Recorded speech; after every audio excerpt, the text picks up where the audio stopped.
بسم الله الرحمن الرحيم السلام عليكم ورحمة الله وبركاته صاحبada aan jeclahay ee ku soo dhawaada muuqaalka xiga ee Hanaan English Officials waa saaxiibkiin aadkii idin jecel Maxamed Umar Ali Maxamed Arkey oo aad aalabo kaga barateen inuu idin soo gudbiyo muuqaal xiiso badan kuwa oo xiriir la leh luqadda anfaca badan ee Englishka maanta waxaynu dul istaag iyo new words-ka qaybtiisii afraad ka bogasho wacan fadlan haddii aad ku cusub tahay channelka subscribe saar gambalelkana furo mahadsanid. Number 1 delay waxaa la yiraahdaa dib u dhicid.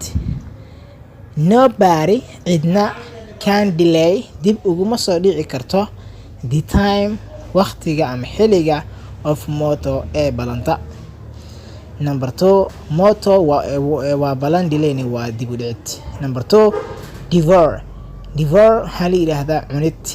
The cat bisadu is devoured waxay cunaysaa the meat hilibka ayay cunaysaa.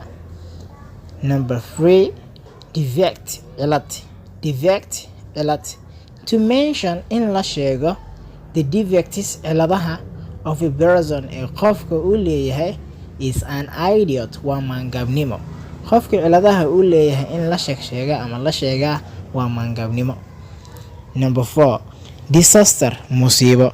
A great disaster musiibo weyn ayaa occurred ka dhacday in the global adduunka ama dunida. The last number 5 diminish waxaa la yiraahdaa yareyn.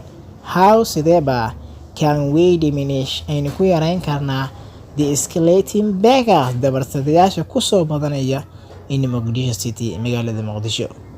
City waa magaalo, escalating waa sii badasho, beggars waa dabarsaday ama tugsadayaal waxa u taqaanaan hadba. Waxaan filayaa inaad cashirkaas aad ka faa'iideysateen misna uu idin cajabiyay. Haddii aad ka heshay fadlan muuqaalka like saar sidoo kalena subscribe dheh channelka lana wadaag asxaabtaada si iyaguna ay ugu sii faa'iideystaan.